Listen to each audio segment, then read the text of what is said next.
മിശിഹായിൽ അനുഗ്രഹീതരായവരെ, ദിവ്യകാരുണ്യ ഈശോ ഈ ദിവസം നിങ്ങളെല്ലാവരെയും സമർത്ഥമായിട്ട് അനുഗ്രഹിക്കട്ടെ എന്ന് നിങ്ങൾക്ക് ഓരോരുത്തർക്കും വേണ്ടി പ്രത്യേകമായിട്ട് പ്രാർത്ഥിക്കുകയാണ്. പുതിയ ഒരു വർഷത്തിലേക്ക് നമ്മൾ പ്രവേശിക്കുമ്പോൾ ഈ പുതുവർഷത്തിന്റെ എല്ലാ നന്മകളും അനുഗ്രഹങ്ങളും നിങ്ങളുടെ ജീവിതത്തിലേക്ക് ദൈവം വർഷിക്കട്ടെ എന്ന് പ്രത്യേകമായിട്ട് പ്രാർത്ഥിക്കുന്നു. ഈ പുതിയ വർഷം ഒരു അനുഗ്രഹത്തിന്റെ വർഷമായിരിക്കട്ടെ. ഇതുവരെ നമ്മുടെയൊക്കെ ജീവിതത്തിലുണ്ടായ വർഷങ്ങളെക്കാള് കൂടുതൽ ദൈവാനുഗ്രഹത്തിന്റെയും ദൈവാനുഭവത്തിന്റെയും വർഷമായിരിക്കട്ടെ ഈ 2025 ഒരു വർഷം മുഴുവനും. ഈ വർഷത്തിലെ ഓരോ നിമിഷങ്ങളെയും ദിവ്യകാരുണ്യ ഈശോ ആശീർവദിക്കട്ടെ, അനുഗ്രഹിക്കട്ടെ. നിങ്ങളുടെ കുടുംബങ്ങളിൽ സമാധാനമുണ്ടായിരിക്കട്ടെ എന്ന് ദിവ്യകാരുണ്യത്താൽ പ്രാർത്ഥിക്കുകയാണ്. നിങ്ങളുടെ കുടുംബങ്ങളിൽ ശാന്തി നിറഞ്ഞു നിൽക്കട്ടെ. നിങ്ങളുടെ എല്ലാവരുടെയും കുടുംബങ്ങളിൽ ഐശ്വര്യമുണ്ടാകട്ടെ. നിങ്ങളുടെ അധ്വാന മേഖലകള് അനുഗ്രഹിക്കപ്പെടട്ടെ. നിങ്ങളുടെ പഠനങ്ങളിൽ ഉന്നതമായ വിജയമുണ്ടാകട്ടെ. നിങ്ങളുടെ വഴികളിൽ കർത്താവിന്റെ സംരക്ഷണത്തിന്റെ കരം ഉയർന്നു നിൽക്കട്ടെ. അവിടുന്ന് നിങ്ങളോട് കൂടെയുണ്ടായിരിക്കട്ടെ.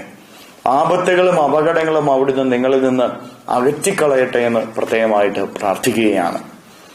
വിശുദ്ധ മത്തായിയുടെ സുവിശേഷത്തിന്റെ 6-ാമത്തെ അധ്യായത്തിന്റെ 25 മുതലുള്ള തിരുവചനങ്ങളിലൂടെ ഈ ഒരു വർഷം നമ്മൾ എങ്ങനെ ജീവിക്കണമെന്ന് ഈശോ നമ്മെ പഠിപ്പിക്കുകയാണ്. അത് മറ്റൊരു വിധത്തിലുമല്ല നമ്മൾ ജീവിക്കേണ്ടത്. ആകുലതകളില്ലാതെ ദൈവ പരിപാലനയിൽ ആശ്രയിച്ച് നമ്മൾ ഓരോരുത്തരും ജീവിക്കണം. ആകുലത അത് നമ്മുടെ ജീവിതത്തെ മാത്രം നമ്മൾ ചിന്തിച്ച് കടന്നു പോകുമ്പോൾ കിട്ടുന്ന ഒന്നാണ്. നമ്മുടെ ജീവിതത്തിൽ നമ്മൾ ഒറ്റയ്ക്കാണെന്ന് തോന്നുമ്പോൾ ഉണ്ടാകുന്ന ഒന്ന ആകുലത എന്ന് പറയുന്നത്. ആ ആകുലതയോ ആ ഭയപ്പാടോ നമുക്ക് വേണ്ട. നമുക്ക് ദൈവത്തെ കൂടെ നമ്മുടെ കൂടെ പിടിച്ച് ദൈവത്തെക്കുറിച്ച് കൂടെ ചിന്തിക്കാനായിട്ട് തുടങ്ങാം.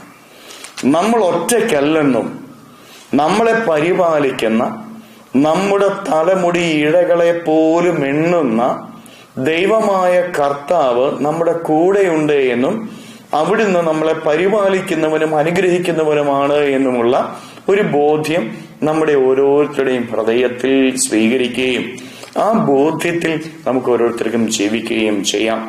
പ്രിയപ്പെട്ടവരെ, നമ്മൾ ഒറ്റയ്ക്കാണെന്ന് തോന്നുമ്പോൾ പലവിധത്തിലുള്ള ആകുലതകൾ ഉണ്ടാകും. നമ്മുടെ ജോലിയെക്കുറിച്ചുള്ള ആകുലതകൾ, ബിസിനസ്സിനെ കുറിച്ചുള്ള ആകുലതകൾ, നമ്മുടെ ഉത്തരവാദിത്വ മേഖലകളെ കുറിച്ചുള്ള ആകുലതകൾ.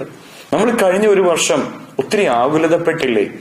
ഈ ഒരു വർഷം നമ്മൾ ആകുലപ്പെടണ്ട. ഈ ഒരു വർഷം നമ്മൾ ഓരോരുത്തരും സങ്കടപ്പെട്ട് നടക്കണ്ട. ഉപരി ദൈവത്തെ നമ്മുടെ കൂടെ നിർത്തണം. നമ്മുടെ അധ്വാനങ്ങളിൽ ദൈവത്തെ കൂടെ നിർത്തണം. നമ്മുടെ ജോലിയിൽ കർത്താവിനെ കൂടെ നിർത്തണം. നമ്മുടെ കുടുംബത്തിൽ ദൈവത്തെ കൂടെ നിർത്തണം.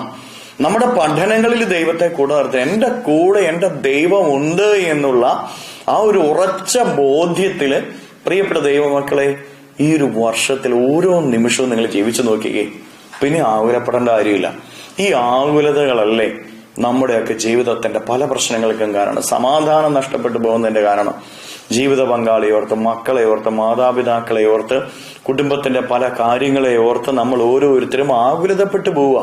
ആകുലതപ്പെടേണ്ട കാര്യമില്ല പ്രിയപ്പെട്ട ദൈവമക്കളെ. ദൈവത്തിൽ ആശ്രയം വെച്ച് ജീവിക്കാനായിട്ട് നമുക്ക് ഓരോരുത്തർക്കും സാധിക്കണം. ദൈവത്തെ കൂടാതെയുള്ള ഓരോ അധ്വാനങ്ങളും നമ്മളെ നയിക്കുന്ന ആകുലതയിലേക്കായിരിക്കും.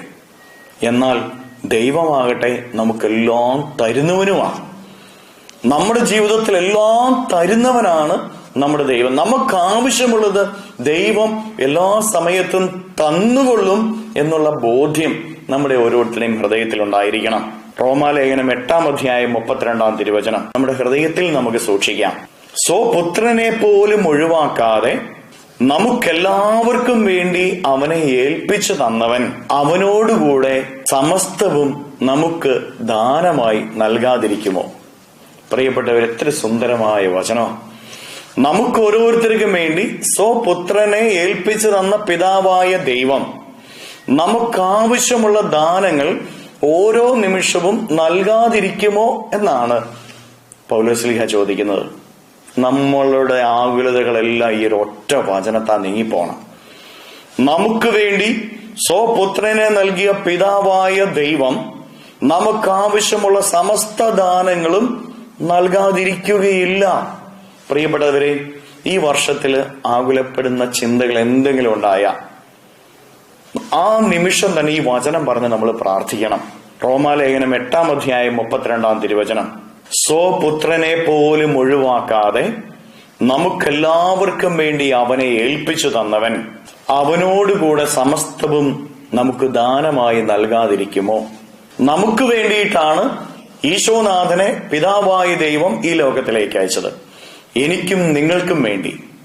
പ്രിയപ്പെട്ടവരെ, നമുക്ക് വേണ്ടി എന്ന് പറഞ്ഞു കഴിഞ്ഞാൽ നമ്മുടെ ജീവിതത്തിന്റെ ഉയർച്ചയ്ക്ക് വേണ്ടി, നമ്മുടെ ജീവിതത്തിന്റെ സന്തോഷത്തിന് വേണ്ടി, നമ്മുടെ ജീവിതത്തിന്റെ സമാധാനത്തിന് വേണ്ടി, നമ്മുടെ ജീവിതത്തിന്റെ രക്ഷയ്ക്ക് വേണ്ടി ഈശോയെ നമുക്ക് തന്നവൻ. പ്രിയപ്പെട്ടവരെ, നമുക്ക് എന്തെങ്കിലും കുറവ് വരുത്തുവോ? ഇല്ലല്ലോ, നമുക്ക് ഒരു കുറവും വരുത്തിയല്ലെന്നേ. അതുകൊണ്ട് നമ്മൾ ഒന്നിനെ കുറിച്ചും ആകുലപ്പെടണ്ട. ഈ ഒരു വർഷം മുഴുവൻ ഈ ഒരു ചിന്ത നമ്മുടെ ഹൃദയത്തിൽ ഉണ്ടായിരിക്കട്ടെ. സ്വപുത്രനെ തന്ന പിതാവായ ദൈവം എനിക്ക് വേണ്ടി സമസ്ത ദാനങ്ങളും നൽകും, എന്നെ അനുഗ്രഹിക്കും, എന്നെ ഉയർത്തും. ഈ ഒരു വചനം നമ്മുടെ ഹൃദയത്തിൽ നമുക്ക് പഠിക്കാം. ഈ ഒരു വചനം ഈ ഒരു വർഷത്തിൽ എല്ലാ ദിവസവും നമുക്ക് ഉരുവിട്ട് പ്രാർത്ഥിച്ചുകൊണ്ട് നടക്കാം. വലിയൊരു കൃപയായിട്ട് ഇത് മാറും, യാതൊരു സംശയവുമില്ല. ഈ നിമിഷം കരങ്ങളൊക്കെ ഒന്ന് കൂപ്പി പിടിച്ച് പരിശുദ്ധ അമ്മയുടെ മധ്യസ്ഥതയോട് ചേർന്ന് നമ്മെയും നമ്മുടെ കുടുംബത്തെയും ഈ വർഷത്തിൽ ഓരോ നിമിഷവും ദിവ്യകാരുടെ ഈശോയുടെ സന്നിധിയിൽ സമർപ്പിച്ചുകൊണ്ട് നമുക്ക് സ്തുതിക്കാം. ഹല്ലേലൂയ, ഈശോയെ നന്ദി. Hallelujah, hallelujah, hallelujah, hallelujah, hallelujah, hallelujah.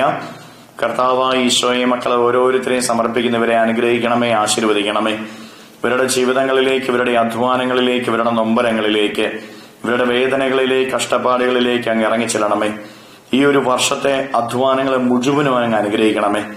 ഈ ഒരു വർഷത്തിന്റെ ഇവരുടെ ജീവിതത്തിൽ എല്ലാ നിമിഷങ്ങളെയും അങ്ങ് ആശീർവദിക്കണമേ. ഇവരുടെ കുടുംബങ്ങളെ അനുഗ്രഹിക്കണമേ. കർത്താവേ, ഒരു വർഷം അനുഗ്രഹത്തിന്റെ വർഷമായി തീരട്ടെ. എല്ലാവിധ പൈശാചിക ശക്തികളും, എല്ലാവിധ ദുരാത്മ ശക്തികളും, ആപത്തുകളും, അപകടങ്ങളും, പെട്ടെന്നുള്ള മരണവും, ദാരിദ്ര്യ ദുഃഖങ്ങളും, പകർച്ചവ്യാധികളും, ദുരന്തങ്ങളും, പിശാചിന്റെ ഉപദ്രവങ്ങള്, പാപ പ്രലോഭനങ്ങള് ഇവരിൽ നിന്ന്, ഇവരുടെ ഭവനങ്ങളിൽ നിന്ന്, ഇവരുടെ അധ്വാന മേഖലകളിൽ നിന്ന് നിർവീര്യമായി തീരട്ടെ എന്ന് കേൾപ്പിക്കുന്നു.